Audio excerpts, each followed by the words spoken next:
제가 말씀을 장절을 잘못 표시했는데요. 요한복음 2장 13절부터 16절에 있는 말씀입니다. 요한복음 2장 13절부터 16절에 있는 말씀을 이렇게 찾아서 보겠습니다.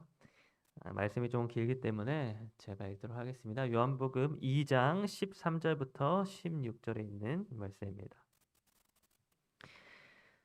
유대인의 유월절이 가까운지라 예수께서 예루살렘으로 올라가셨더니 성전 안에서 소와 양과 비둘기 파는 사람들과 돈 바꾸는 사람들이 앉아 있는 것을 보시고 노끈으로 채찍을 만드사 양이나 소를 다 성전에서 내쫓으시고 돈 바꾸는 사람들의 돈을 쏟으시며 상을 엎으시고 비둘기 파는 사람들에게 이르시되 이것을 여기서 가져가라. 내 아버지의 집으로 장사하는 집을 만들지 말라 하시니. 네, 오늘 저는 여러분과 함께 이방인의 뜰이라고 하는 제목으로 말씀을 나누도록 하겠습니다.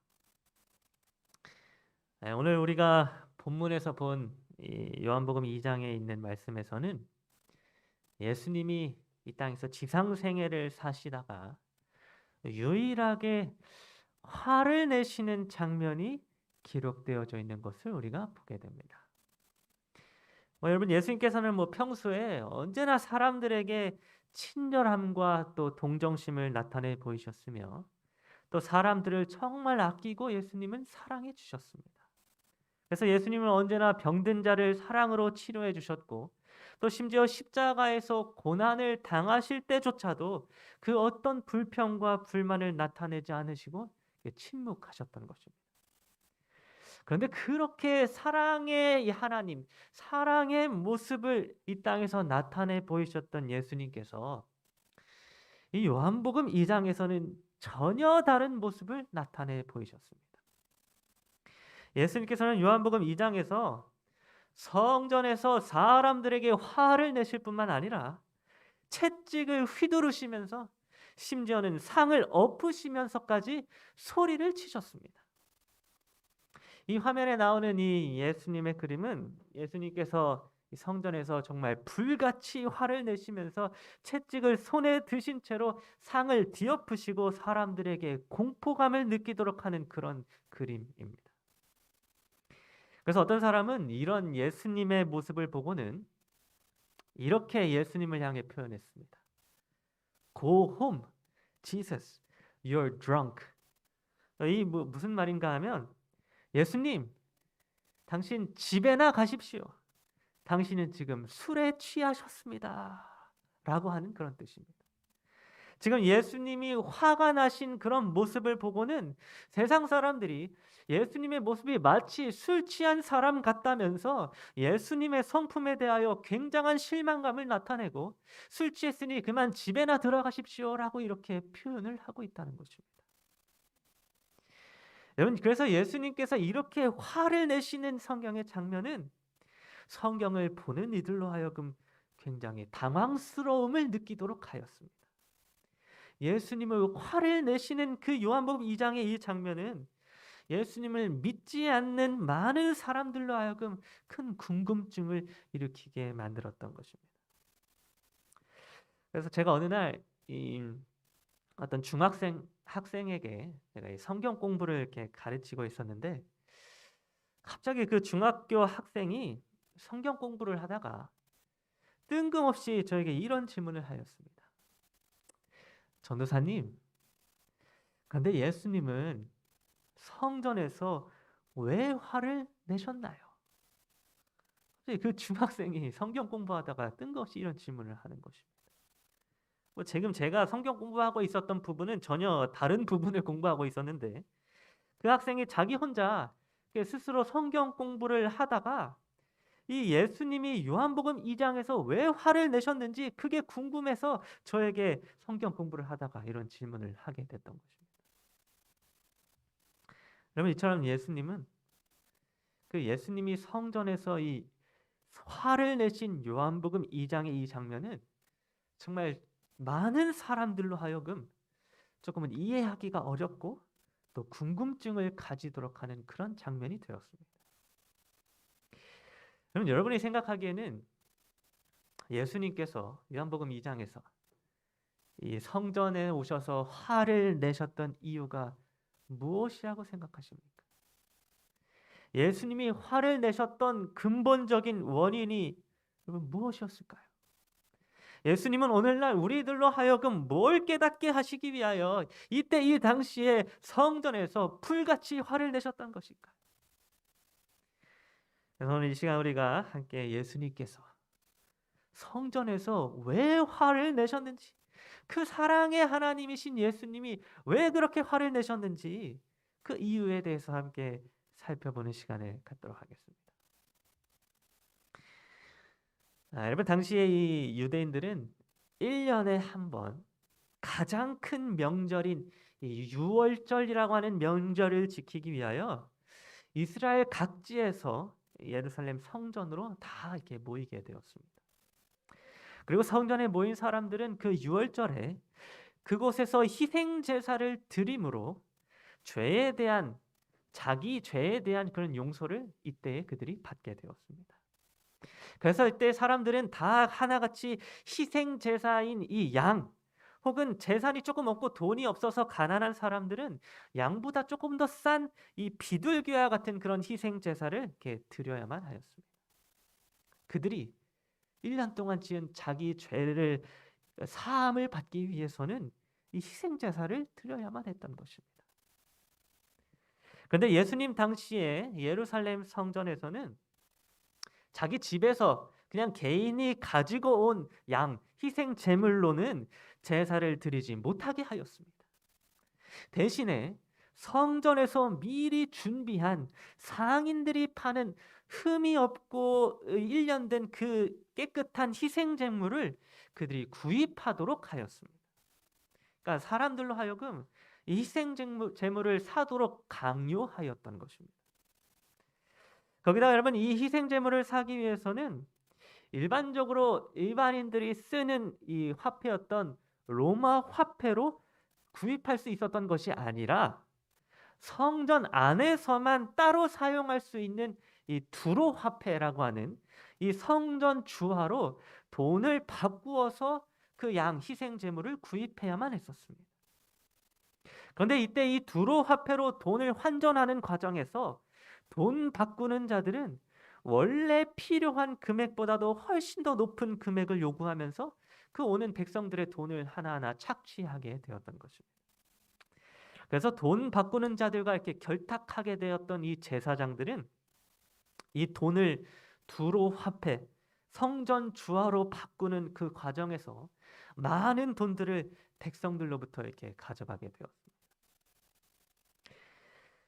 여러분 사실 이 상인들이 이 희생 제사를 성전에서 미리 준비하여서 사람들에게 팔았었던 것은 원래 목적은 그 사람들로 하여금 더 쉽고 더 편하게 또 더 거룩하게 제사를 드릴 수 있도록 하기 위함이었습니다. 이스라엘 각지 먼 곳에서부터 오는 사람들이 집에서부터 양을 끌고 오면 어떻겠습니까? 너무 힘들고 또 오다가 상처라도 나게 되면 제사를 드릴 수 없는 것입니다. 그러니까 그런 수고를 덜어주고 또 흠이 없는 온전한 양을 제사로 드릴 수 있도록 성전에서 상인들이 흠이 없는 양을 처음에 미리 준비해 두었던 것입니다. 또 성전에서 일반적인 돈을 사용하지 못하게 하고 두로 화폐를 사용하도록 한 것 또한 원래의 목적은 하나님의 말씀을 잘 지키고 또 거룩하고 경건하게 제사에 임할 수 있도록 하기 위함이었습니다. 그래서 출애굽기 30장 13절에 보면은 이스라엘 남자는 6g에 해당하는 성전세를 내라고 하는 하나님의 말씀이 기록되어져 있는데 당시 시대의 이 두로 화폐가 6g에 해당하는 그런 화폐였기 때문에 출애굽기 말씀에 순종하기 위하여 당시에 이 두로 화폐로 성전 주화로 이렇게 바꾸도록 하였던 것입니다. 그래서 이제 돈을 성전에서 사용하는 성전 주화로 바꾸었던 것은 하나님의 말씀에 더 잘 순종하고 하나님께 더 열심히 제사를 드리고자 했었던 것이었습니다. 그런데 여러분 더 쉽고 또 더 편하게 제사를 드릴 수 있도록 준비했던 희생 제물들이 또 더 거룩하고 더 경건하게 하기 위해서 사용했던 성전 주화가 언제부턴가 제사장들과 또 그곳에 있는 상인들의 이익을 위한 이기적인 수단으로 변하게 되었습니다. 그래서 성전은 어느새 강도의 소굴이 되어서 가난한 백성들의 돈을 착취하고 제사장들의 이기적인 마음을 채우는 그런 곳으로 성전이 변해버렸습니다. 여러분, 이 죄를 사하는 일, 사람의 죄를 사하는 일은 오직 어린 양, 희생 제물을 죽이는 일로 인하여 죄가 사함을 받을 수 있었던 것이었습니다. 예수님이 이 어린 양이 예수님을 상징하고 그 예수님을 상징하고 있는 흠이 없는 어린 양을 통하여 우리 사람이 죄 사함을 받을 수 있는 것이었습니다. 그런데 지금 성전에서는 어떻게 바뀌게 되었는가 하면 사람이 강제적으로 돈을 내야지만 죄 사함이 이루어질 수 있는 그런 장소로 지금 바뀌어 버린 것입니다. 예수님의 희생으로 말미암아 죄가 사함을 받는 게 아니라 어떤 중세 시대에 돈을 내고 사는 면죄부와 같이 사람들이 상인들과 제사장들에게 많은 돈을 바쳐야지만 지금 죄가 사함을 받을 수 있는 그런 강도의 소굴로 하나님의 성전이 변해버렸던 것입니다. 그래서 여러분 이렇게 변해버리게 된 성전의 모습은 예수님이 볼 때 화를 낼 수밖에 없는 그런 모습이었습니다. 돈으로 죄 사함을 받고 있는 그런 성전의 모습이 당연히 예수님이 화를 내실 수밖에 없는 그런 장면일 수밖에 없는 것입니다. 그런데 사실 우리가 살펴본 이러한 이유들 외에 예수님께서 성전에서 화를 내신 더 큰 이유가 한 가지 있었습니다. 예수님이 성전에서 채찍으로 사람들을 내쫓으시고 이렇게 누가 봐도 술 취한 것처럼 화를 내실 수밖에 없었던 더 큰 중요한 이유가 성경에 숨겨져 있는 것입니다. 이기적인 마음으로 백성들에게 돈을 착취하고 있는 제사장들의 모습보다도 더욱더 예수님이 화를 내실 만한 중요한 이유가 여기 있었는데 여러분 과연 그 이유가 무엇이었을까요? 여러분 엘렌 지 화이트는 이에 대한 힌트를 시대 수망 157페이지에서 이렇게 기록해 주고 있습니다. 그분은 당신의 성전의 바깥들이 거룩하지 못한 장터로 변한 것을 보셨다. 여러분 유대인들이 성전에서 소와 양과 비둘기를 팔고 돈을 바꿨던 그 장소가 어디였다고 지금 기록해주고 있는가 하면 어디라고 기록해주고 있습니까? 예, 성전의 바깥들이었다고 지금 화이프는 기록해주고 있습니다. 여러분 당시 예루살렘 성전은 사람들의 출입이 허용되는 범위가 다 달랐습니다. 그래서 가장 안쪽에 깊숙이 들어갈 수 있는 가장 안쪽에 있는 이 지성소는 대제사장만 그곳에 혼자 들어갈 수 있었으며 또 바로 그 밖에 있는 성소에는 레위 지파 제사장들이 들어갈 수 있었습니다. 그리고 바로 그 밖에는 유대인들 중에 남자 유대인들까지만 거기 들어갈 수 있었고 또 그보다 더 멀리 있는 밖에는 여자 유대인들, 여인의 뜰이라고 되어 있죠. 여자 유대인들까지 그 안에 들어갈 수 있었습니다. 그리고 그 밖에 가장 바깥에 있는 여기 제가 빨간색으로 표시해 놓은 이 성전 바깥들은 유일하게 이 성전 중에서 유일하게 유대인들 외에 이방인들의 성전 출입이 허용되는 유일한 장소였습니다. 이 이방인들이 유일하게 와서 예배할 수 있는 장소였다고 하는 것입니다. 그럼 여러분 성전 안에서 소와 양과 비둘기를 팔고 돈을 바꾸는 사람들이 있었던 이 장소는 바로 여기 이방인들이 유일하게 들어와서 하나님을 알아갈 수 있고 예배할 수 있는 장소였던 성전 바깥들, 여기 이방인의 뜰이라고 하는 공간이었던 것입니다. 여러분 당시 이 유대인들은 언제나 자기 유대인 민족만이 구원을 얻을 수 있을 것이다 이렇게 생각을 하고 살았습니다. 그래서 그들은 이방 사람들에게는 구원이 전혀 없다고 그렇게 생각을 하고 살았습니다. 그래서 분명히 구약 성경의 하나님께서는 이 예루살렘 성전이 유대인들만을 위한 성전이 아니라 만민이 기도하는 집이라 일컬음을 받을 것이다 이렇게 하나님이 선언하였음에도 불구하고 유대인들은 자기 자신들만의 거룩함을 위해서, 그들만의 구원을 위해서, 그들만의 깨끗함을 위해서 여기 이 이방인의 뜰을 더럽히고 이 장소에서 장사를 함으로 만민을 위한 집이 아니라 유대인들 자신들만의 거룩함만을 이곳에서 지켜왔던 것입니다. 그래서 여러분, 유대인들은 여기 있는 이 성전의 바깥들, 이방인의 뜰이 도저히 이방인들이 들어올 수 없는 그런 시끄러운 장소로 만들어 버렸습니다. 오로지 자신들의 거룩함과 자신들의 죄의 용서함을 위해서 이방인들의 뜰을 자기들만의 공간으로 바꾸어 버린 것입니다. 유대인들에게 있어서 이방인은 그야말로 구원받을 만한 가치가 없는 사람들이었습니다. 유대인들은 만민을 위하여 세워진 예루살렘 성전을 자기 유대인들만을 위한 성전으로 바꾸어 버렸고, 이방인이 결코 들어와서 죄사함을 얻을 수 없는 그런 공간으로 여기 이방인의 뜰이라고 하는 장소를 바꿔버렸던 것입니다.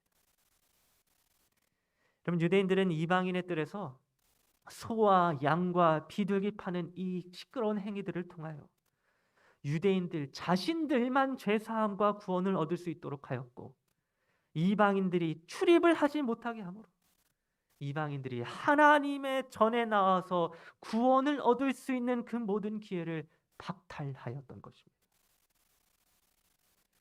유대인들은 자기만 구원받으면 된다고 생각했습니다. 자기들만 거룩하고 자기들만 경건하게 하나님 앞에 나아갈 수만 있다면 여기 이방인들의 뜰은 더럽혀져도 아무 상관없다고 그렇게 생각을 했었던 것입니다.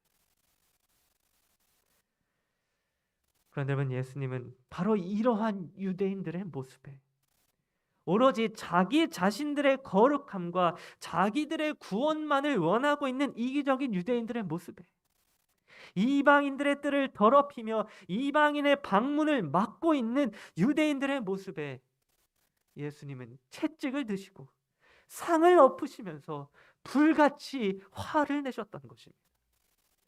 예수님께서 성전에서 화를 내셨던 이유는 바로 이방인의 뜰을 더럽힌 유대인들의 이기적인 모습 때문이었던 것입니다. 여러분, 예수님은 오로지 자기 자신들만의 구원을 위하여 이방인들의 뜰을 더럽힌 유대인들을 향하여 채찍을 드시고 상을 엎으시면서 화를 내셨습니다. 유일하게 이방인들이 들어올 수 있는 성전의 바깥들을 나만의 공간, 나만을 위한 그런 나의 구원을 위해 사용한 유대인들을 향하여 예수님은 이렇게 화를 내시게 되었던 것입니다. 여러분, 성경은 오늘 우리가 하나님의 성전이라고 말씀해 주고 있습니다. 고린도전서 3장 16절에 너희가 하나님의 성전인 것과 하나님의 성령이 너희 안에 거하신 것을 알지 못하느냐라고 말씀해 주고 있습니다. 즉, 성경은 저와 여러분들, 우리 자신이 하나님의 성전이라고 말씀해 주고 있다는 것입니다. 그런데 예수님께서 우리라고 하는 이 성전에 들어오셨을 때, 저 녹은택이라고 하는 성전에 들어오셨을 때에 요한복음 2장에서와 같이 화를 내시고 상을 엎으시면서 채찍을 드시는 순간이 있는데, 그 순간은 언제인가 하면 바로 예수님께서 나라고 하는 성전에 들어오셨는데 이방인의 뜰이 너무 더럽혀져 있는 모습을 보실 때, 나라고 하는 성전에 이방인들을 받아들일 수 있는 그 이방인의 뜰이 더럽혀져 있는 모습을 보실 때에 예수님께서는 슬퍼하시고 불같이 화를 내실 것이라고 하는 것입니다. 나라고 하는 성전 속에 다른 사람을 위한 공간, 이방인을 위한 공간이 더럽혀져 있을 때에 예수님께서는 이같이 화를 내실 것이라고 성경은 말씀해 주고 있는 것입니다. 여러분, 오늘 우리들에게, 우리 각자의 성전 안에 이방인의 뜰이 있습니까? 혹시 나만을 위한 공간, 나만을 위한 구원, 나만을 위한 신앙으로 인하여 혹시 이방인의 뜰이 더러워지고 있지는 않습니까? 다른 사람들이 들어올 수 없도록 내 마음속에 선을 긋고 나만의 정결을 위해서, 나만의 깨끗함을 위해서 당시 유대인들처럼 혹시 이방인의 뜰을 더럽히고 있지는 않습니까? 여러분, 여기 사진에 아주 아름다운 진주가 있습니다. 그런데 여러분, 이 조개가 어떻게 진주를 만들게 되는지 그 과정을 아십니까? 여러분, 이 조개에서 진주가 만들어지기 위해서는 조개 스스로의 선택이 굉장히 중요하다고 합니다. 이 조개에 어느 날 어떤 모래나 이물질이 조개 안으로 들어왔을 때 이 조개는 두 가지 선택지에 놓이게 된다고 합니다. 하나는 자신의 몸에 들어와서 자신을 괴롭히고 아프게 하는 이 이물질을 도로 뱉어내고 토해내는 선택지이고, 또 다른 하나는 그 이물질을 받아들여서 자신의 몸속에 들어오도록 하는 이 두 가지의 선택지에 놓이게 된다고 합니다. 그런데 만일 이 조개가 자신의 몸속에 들어와서 자신을 괴롭히게 하고 또 고통스럽게 하는 이물질들을 밖으로 뱉어버리게 되면 이 조개는 아주 편하고 또 안락하게 살아갈 수는 있을 것입니다. 그런데 진주라고 하는 아름다운 보석은 그 조개에 평생 만들어지지 않는 것입니다. 그런데 만일 이 조개가 자신의 몸속에 들어와서 자기를 괴롭히고 상처 입히는 이물질을 받아들이는 선택을 하게 된다면 비록 조개는 엄청난 고통과 아픔을 겪게 되지만 세상에 그 어떤 것과도 바꿀 수 없는 이 아름다운 진주를 만들어내게 된다고 하는 것입니다. 여러분, 이 진주는 예수님께서 비유하신 천국의 비유에도 등장하는 그런 보석입니다. 이 진주를 얻기 위해서는 반드시 밖에서부터 들어오는 이물질, 곧 이방인을 받아들일 수 있어야만 하는 것입니다. 어쩌면 이방인들을, 내가 마음에 안 들어하는 이물질과 같은 이방인을 받아들이는 일은 당장 나 자신에게 손해가 되는 일처럼 보이기도 합니다. 조금 마음에 안 들고 조금 지저분해 보이고 조금 불편한 사이의 사람들을 사랑으로 받아들인다고 하는 것은 조개가 이물질을 받아들이는 것과 같이 어쩌면 조금 아프고 상처를 입고 고통당하는 일처럼 보이기도 하는 것입니다. 그러나 나만을 위해서만 사는 게 아니라 다른 사람, 곧 이방인을 받아들이게 될 때 우리는 비로소 아름다운 진주를 얻게 될 것이라고 예수님은 말씀해 주고 있는 것입니다. 여러분, 예수님께서 이때 이 성전을 정결하게 하신 이후에 시간이 좀 지나서 예수님이 십자가에 달려 돌아가시기 얼마 전에 한 번 더 성경은 성전을 정결케 하시는 사건이 일어났다고 기록해 주고 있습니다.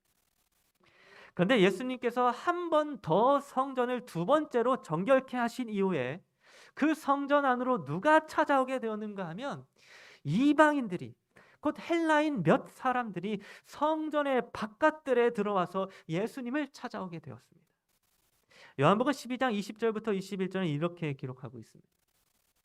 명절에 예배하러 온 사람 중에 헬라인 몇이 있는데 우리가 예수를 배웁고자 하나이다 하니.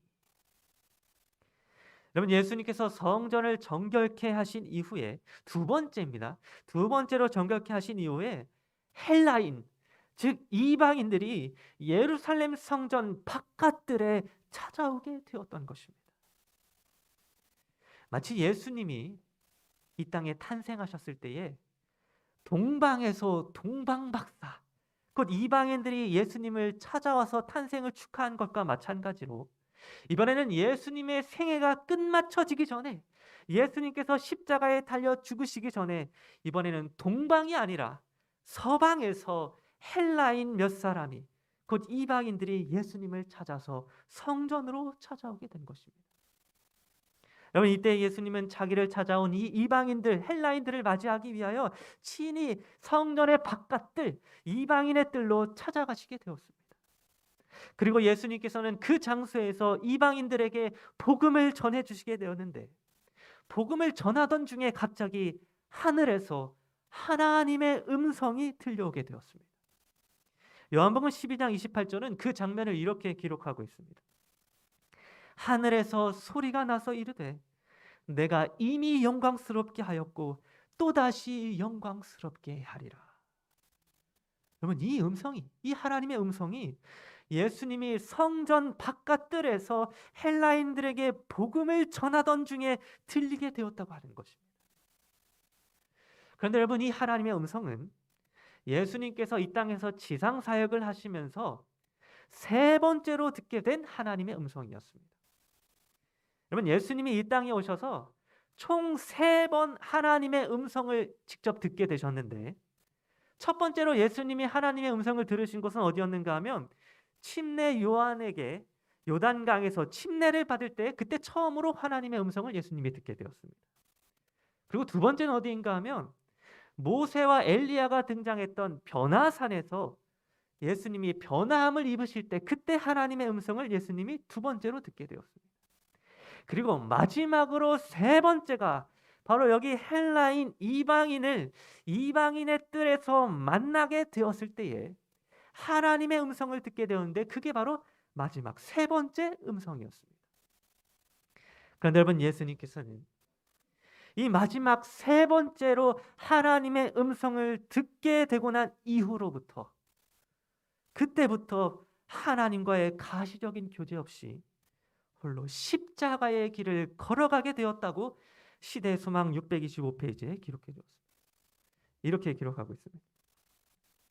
당분간 아버지와 아들 사이에 가시적인 교제는 끝났다.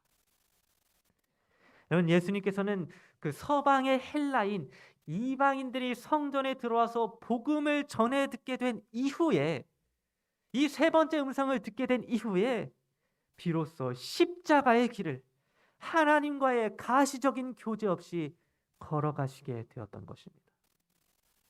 다시 말해서 예수님이 비로소 십자가의 길을 걸어갈 수 있게 되었던 것은 바로 이방인이 성전 바깥들에 찾아와서 예수님을 만나게 된 이후였다고 하는 것입니다.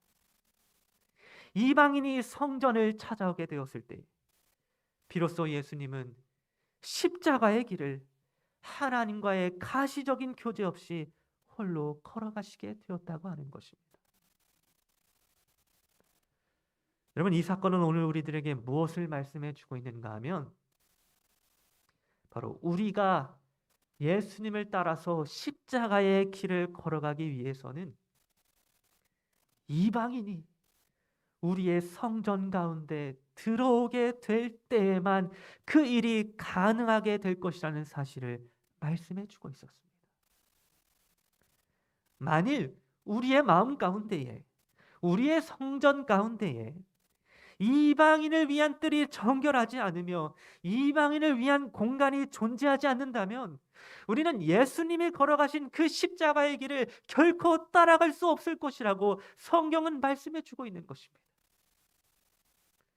오늘날 많은 기독교인들이 예수님의 십자가의 길을 따르고자 합니다.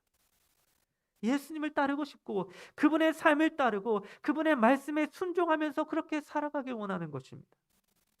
그러나 분명한 것은 각자의 성전 안에 이방인을 위한 뜰이 존재하지 않는 사람, 다시 말해서 다른 사람을 위한 공간이 존재하지 않는 사람은 결코 십자가의 길을 따라갈 수 없다고 성경은 분명하게 우리에게 말씀해 주고 있는 것입니다. 오늘 우리 모두는 예수님의 십자가의 길을 따라가는 그리스도인들이 되어야 합니다.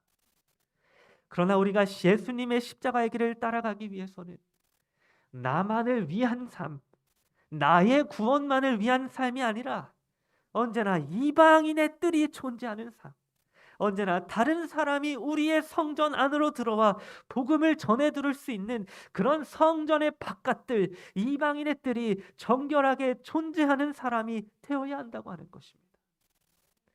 여러분, 예수님께서는 성전에 이방인의 뜰이 더럽혀져 있었을 때에 예수님께서 직접 그 이방인의 뜰을 정결케 만들어 주셨습니다. 사실 그때 유대인들 스스로는 그들 자신의 힘으로는 이 이방인의 뜰을 정결하게 할 수 있는 그런 힘이 없었습니다. 그래서 예수님께서 직접 그 이방인의 뜰을 찾아오셔서 상을 뒤엎으시고 채찍을 드시면서 그 이방인의 뜰을 정결하게 해주셨던 것입니다. 오늘날 우리들도 마찬가지로 사실 오늘 우리 자신의 힘으로는 이방인의 뜰을 정결하게 하지 못합니다. 우리 스스로는 내 자신의 이기적이고도 연약한 품성으로는 이 이방인을 받아들이고 또 다른 사람을 위한 공간을 만들고 이웃을 위하여 살아가는 것이 어려운 것입니다. 그러나 예수님께서 우리의 성전 가운데 들어오시게 될 때에 그분은 우리의 성전을 정결하게 해주실 것이며 우리의 이방인의 뜰을 다른 사람이 들어올 수 있는 공간으로 만들어 주실 것입니다. 예수님만이 우리의 이방인의 뜰을 정결케 해 주실 수 있는 것입니다. 그러므로 오늘 우리 모두가 이방인의 뜰을 정결케 하실 수 있는 그 예수 그리스도를 믿고 바라봄으로 오직 나만을 위한 삶이 아니라 다른 사람을 위한 이방인을 위한 삶을 살아갈 수 있는 우리 모두가 되었으면 좋겠습니다. 그래서 이 땅에서 진정한 진주를 우리가 이 땅에서 발견하고 또 그 진주의 축복을 하늘에서 영원히 누리게 되는 그런 젊은 모두가 되기를 간절히 바라면서 오늘 말씀을 마치도록 하겠습니다.